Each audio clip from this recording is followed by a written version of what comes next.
Oh, I see everything seems to be pretty fine here. Hello, ladies and gentlemen, 'tis I, Michael A. Grimm, aka the Multi-Voice. I have many voices, but one opinion. And today, it's another part of the Doctor Who-a-thon. Ooh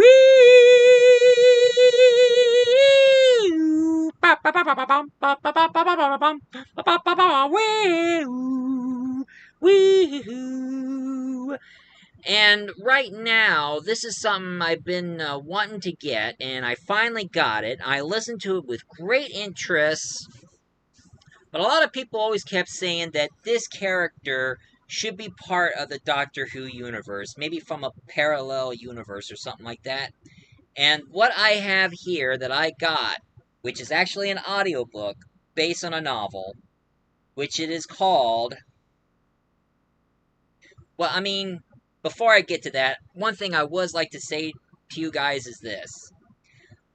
I enjoyed Adventures Through Time and Space. Adventures in Time and Space. I thought they did a pretty outstanding job, and of course I had to say that David Bradley did a really good job playing William Hartnell, and they were nice enough to have him doing more of the first Doctor's role throughout the whole series of Doctor Who. Like every time, if they had him returned as the first Doctor in Twice Upon a Christmas, and also had him appear as fragments of the Doctor's past from the Guardian of the Edge, the one with the lovely Jodie Whittaker.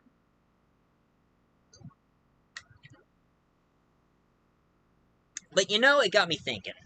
Ever since I saw An Adventure in Time and Space,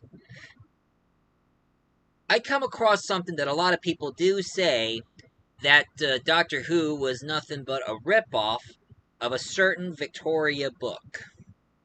So I found this audiobook here, which I asked my mom to order for me, and it's a CD case of it.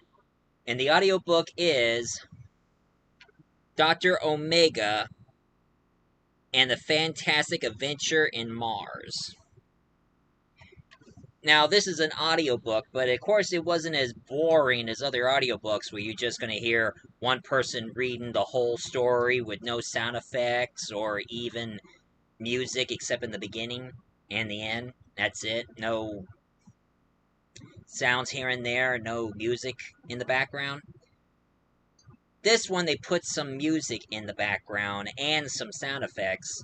And of course, it was all narrated by none other than John Garl. John Garl, he he narrates throughout the entire story, and of course, when he did Doctor Omega, he made himself sound like William Hartnell, which that's kind of surprising because on Big Finish, he did the first Doctor and most of the Big Finish. Some of the other people were doing their part, but he did appear in the 50th anniversary of Doctor Who, where he did the voice of William Hartnell saying, "Calling to Time Lord, calling to all Time Lords of Gallifrey, this is a Doctor." That was him. And one thing I would have to say, what was the whole history involving Dr. Omega? Well, believe it or not, the story starts back in 1906 in France. And the author who wrote the book of Dr. Omega was none other than Arnold Galopin. Arnold Galopin. Now, he was a French author, and he got himself into science fiction, Victorian science fiction, because he was a big fan of the legendary H.G. Wells. And also, his inspiration for Dr. Omega is that he read both of his stories, War of the World and The First Men in the Moon. So what he did is he took the concept from those two stories and wrote his own story, which his first book did got published in 1906, which of course it was French and not American, and it was called Le Docteur Omega. And it takes place in Normandy, France. And how the story goes, I mean, you have like three men. Three men, one called Dennis Barl, Fred, with no last name, but he's supposed to be like the strong man of the group, and of course, Dr. Omega. And they also hopped on Dr. Omega's ship, which he calls it the Cosmos. That's the name of his ship. It looks like a small bullet-shaped ship, but inside it's bigger on the inside, just like the TARDIS. Except the difference between Dr. Omega and Doctor Who, Dr. Omega is not an alien. He's pretty much like the Peter Cushing Doctor Who, where he's just a brilliant human scientist who created his own spaceship that is bigger on the inside. And of course, one thing I gotta say about Dr. Omega here, does his appearance look so much like William Hartnell? I mean, it's kind of strange to me that some of William Hartnell's appearance looks pretty similar to Dr. Omega.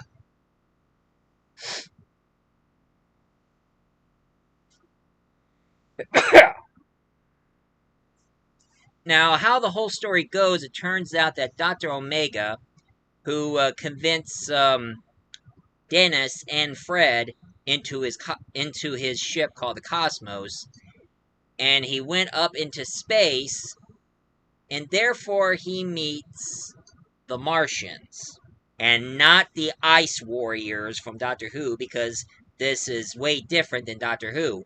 He meets these Martians, these amphibian-looking ones, which they are called the Santices. And they also meet the other other Martians. The one I thought they looked pretty cool is the Catgrio,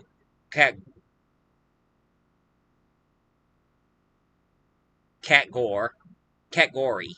The Catgory, which they are like bats with human faces and vampire-like creatures. And one thing I thought was so funny, they start witnessing them hanging upside down, and they start puffing their pipes.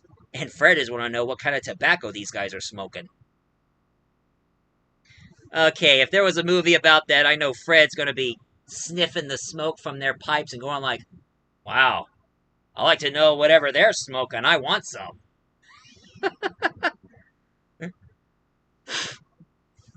And of course, they meet these short, dwarf-like aliens who calls themselves the Alishtan. The Alishtan. And they even met, at first they thought they were their queen, but it turns out, I mean, they thought it was their king, but it turns out it's their queen, who goes by the name of King Razura. King Razura. Razura.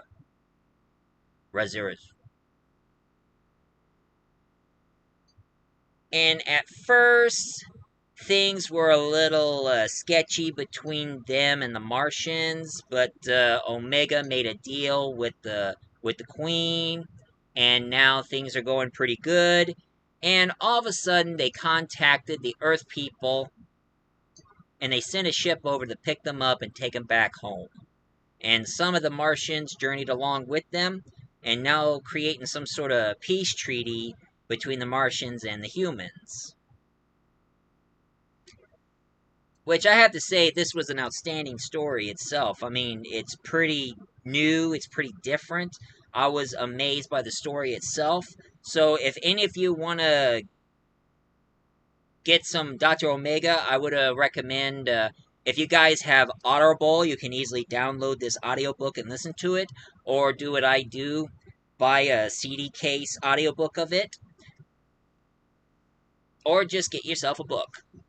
And here's one thing. Not many people don't even know about Omega throughout the 60s, 70s, 80s, and 90s because people have found the book of Dr. Omega and they republished it in England in in 2003.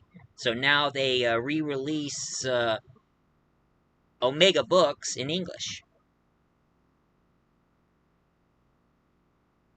So now you can just easily find yourself a book called Dr. Omega and start reading his adventures. Unless some of you people are French and prefer to listen to the French version of it. Oui, oui. But Omega didn't stop there. Sure, this first story of Dr. Omega did end in the public domain, but some of the people who are a big fan of Doctor Who decided to keep the legacy of Dr. Omega. Like, for instance, somebody decided to make a Dr. Omega comic book, except this Dr. Omega is a little younger, and he meets Merlin the Wizard, and it's called the Omega 11. And of course, he had like a young companion journey with him. I guess it might be Fred. And then all of a sudden, now, John Grohl wasn't the only one who did the voice of Dr. Omega in this audiobook. He also did the voice of Omega from this audio they made called Dr. Omega's Parallel Adventures, The Silent Planet, where it takes place after the book. And then all of a sudden, another author decided to continue the legacy of Dr. Omega, so therefore they made the Dr. Omega Chronicles, The Strike of Midnight, and The Tomb of the Undying Kraul.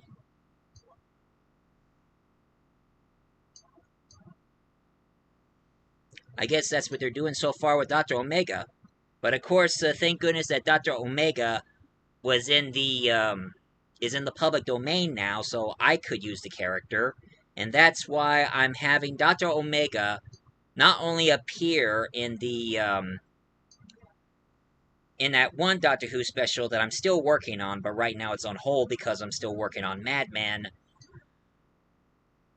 through the equation to the Valiard, where Dr. Omega is now the gatekeeper of the equation, the multiverse equation. And I also want Dr. Omega to be involved in my Flash and Buckverse, and that's why he's also in Flash Gordon and Buck Rogers, the Defenders of the Galaxy. I mean, the Galactic Defenders. And that's what I'm using Dr. Omega for, because I just thought these classic space heroes should have a Doctor Who-like character, and that's where I found Dr. Omega. But the question is, did the creator of Doctor Who knew about Dr. Omega? Hard to say, because the book only came out in France, and there's only French edition of the book before they decided to release them in English. And one thing I also heard, that the creator of Doctor Who, he was Canadian, but not Canadian French. So hard to say if he was aware about Dr. Omega or not.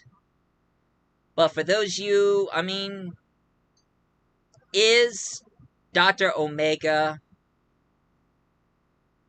the inspiration or a ripoff of Doctor Who? I don't know. But of course, a lot of people are saying about the Doctor Omega Chronicles, where some people are saying that in the books, Dr. Omega is somehow connected to the Doctor Who universe, and he's supposed to be like a sort of a paradox version of Doctor Who, kind of like that cinematic movie with Peter Cushing.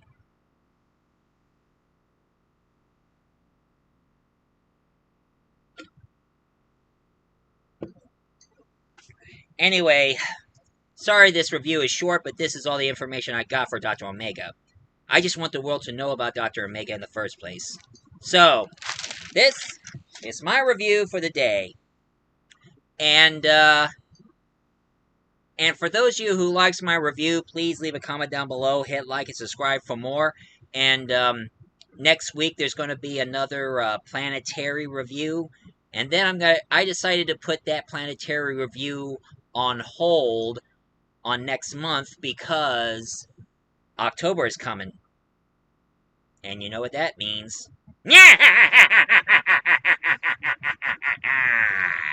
That means it's going to be celebrating Halloween, baby! Anyway, I'm the multi-voice reviewer. I remember so I could jog your memory.